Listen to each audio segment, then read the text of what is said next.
अस्सलाम वालेकुम नाजरीन। वीडियो शुरू करने से पहले मैं आप सबको एक बात बताना चाहता हूँ।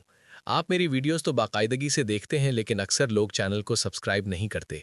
नाजरीन कराम, अगर आपको मेरा कंटेंट पसंद आता है तो बराहे करम अभी चैनल को सब्सक्राइब करें, ताकि आने वाली हर नई वीडियो का नोटिफिकेशन आप तक फ़ौरन पहुँच सके।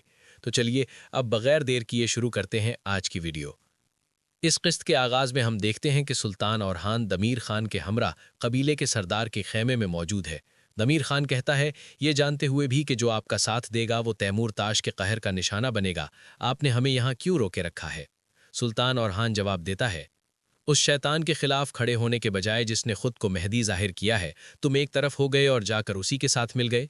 दमीर खान सवाल करता है, आखिर मुझे क्या करना चाहिए था?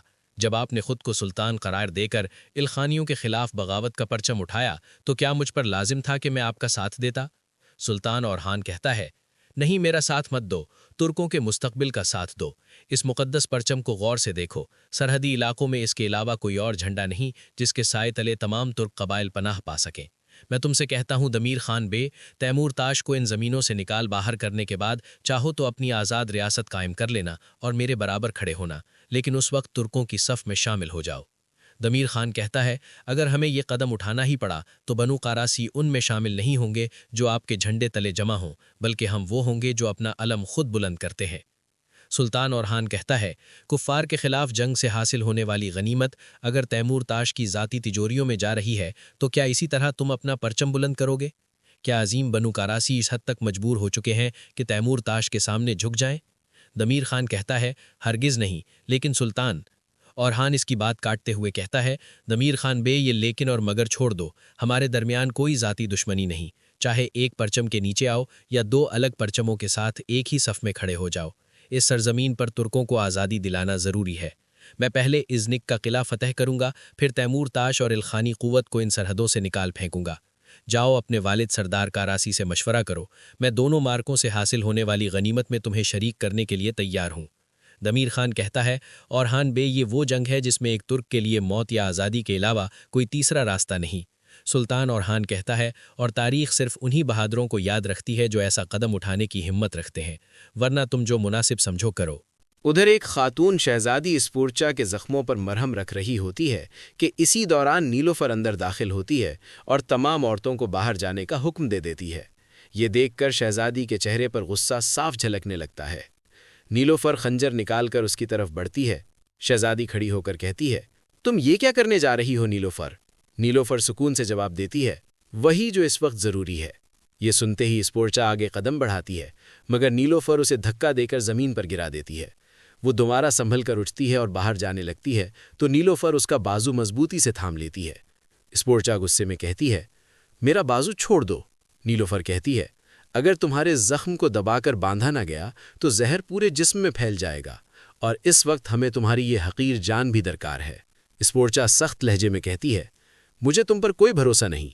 नीलोफर जवाब देती है, इतना यकीन तो तुम मुझ पर कर ही सकती हो जितना सुल्तान औरहान पर करती हो। खंजर को आग पर गर्म करते हुए नीलोफर की नज़र उसके हाथ में पकड़े सुल्तान औरहान के रुमाल पर पड़ती है। वो आगे बढ़कर वो रुमाल उसके हाथ से खींच लेती है। स्पूर्चा कहती है, तुम ठीक कहती हो, लेकिन औरहान बे ने मेरा एतमाद जीतने के लिए बहुत जिद्दोजहद की है। नीलोफर कहती है, चाहे तुम काफिरा ही क्यों ना हो, तुम हमारे मकसद के काम आओगी।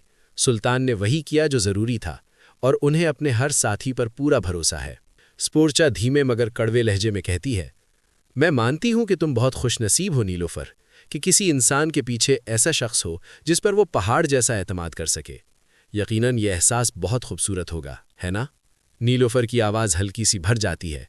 हाँ, मैंने रूम की जिल्लत से निजात पाई, औरहान की मोहब्बत पाई और इस्लाम की नेमत से सरफराज हुई। मैं वाकई खुशकिस्मत हूँ, मगर बदकिस्मती ये है कि मेरा माजी अब भी मेरा पीछा नहीं छोड़ता। स्पूर्चा तेज़ लहजे में कहती है, अपनी हद में रहो नीलोफर, तुम मेरे सामने खड़े होकर मेरे ख़ानदान और हस्ब नस्ब की तौहीन नहीं कर सकती। नीलोफर सर्द लहजे में जवाब देती है, जिस मकाम पर तुम खड़ी हो इससे बड़ी तौहीन और क्या हो सकती है? अब चाहो तो अपना ज़ख्म खुद दाग लो, मुझे कोई फ़र्क नहीं पड़ता, बस इतना काफ़ी है कि तुम अभी ना मरो।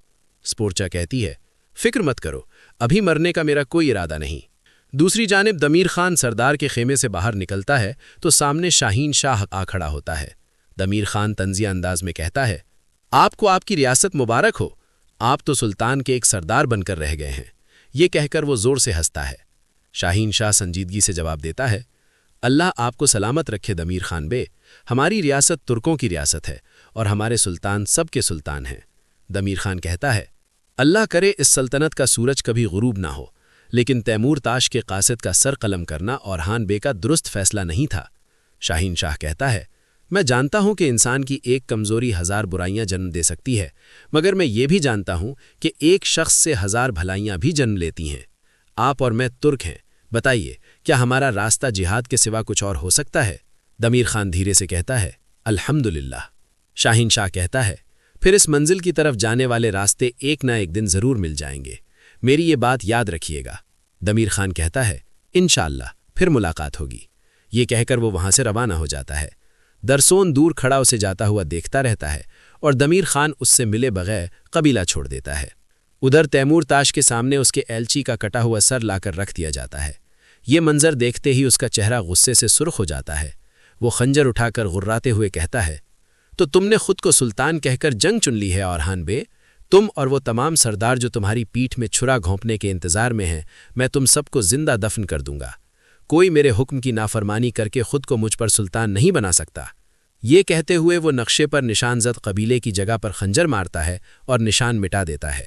اسی لمحے ایک سپاہی آ کر جھک کر کہتا ہے، مہندی تیمور تاش دمیر خان کا خط آیا ہے۔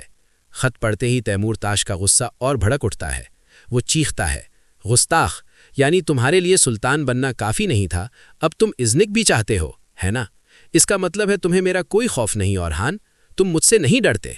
برسا برف سے ڈھکا ہوا ہے۔ سلطان اورحان شان و شوکت کے ساتھ شہر میں داخل ہوتا ہے۔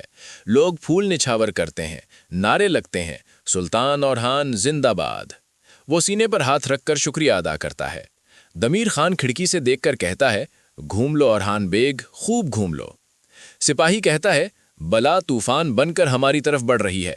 دمیر خان، پہلے طوفان آئے گا، پھر سکون، پھر ہوائیں چلیں گی، ہم باددان اسی طرف کھولیں گے۔ سپاہی، اگر ہوا نہ چلی تو؟ دمیر خان، تو چپو چلائیں گے اور آگ لگا دیں گے۔ پھر حکم دیتا ہے، آخی اور غیر مسلم تاجروں میں فساد کروا دو، ایسا فتنہ اٹھاؤ کہ اورحان کی سلطنت ہل جائے۔ سلطان دربار میں پہنچتا ہے، سرخ قالین بچھایا جاتا ہے، تخت سجا ہوتا ہے، ڈھول بجتے ہیں، اعلان ہوتا ہے، ہوشیار، سرحدی علاقوں کے حکمران، مظلوموں کے محافظ، فاتح برسا، سلطان عالم، غازی سلطان اورحان تشریف لا رہے ہیں۔ مصر کے سلطان ملک محمد کا ایلچی آتا ہے، خط پڑھتا ہے، دعائیں دیتا ہے۔ چاروں مذاہب کے قاضی فتویٰ سناتے ہیں۔ خلیفہ کا نمائندہ خلعت پیش کرتا ہے۔ پھر علاء الدین آگے آتا ہے، تلوار پیش کر کے کہتا ہے، اب مجھ میں نہ کوئی سرداری باقی ہے نہ شہزادگی، میرا سب کچھ میرے سلطان کا ہے۔ سلطان اعلان کرتا ہے، علاء الدین اب میری سلطنت کے نائب اور وزیر اعظم ہیں۔ ناظرین، تاریخ کے عین مطابق علاء الدین سلطنت عثمانیہ کے پہلے وزیر اعظم تھے۔ پھر سلطان اعلان کرتا ہے، شہر برسا اب سے میری ریاست کا دارالحکومت ہے اور بوران بے اس شہر کے حاکم مقرر کیے جاتے ہیں۔ بوران شکریہ ادا کرتا ہے۔ شاہین شاہ خوش نظر نہیں آتا، لوگ خوشیاں مناتے ہیں۔ اور ناظرین، ایپیسوڈ یہیں اختتام پذیر ہوتی ہے۔ ویڈیو پسند آئے تو لائک کر دیں، شیئر کر دیں اور سبسکرائب کر کے بیل آئیکن دبانا مت بھولیں۔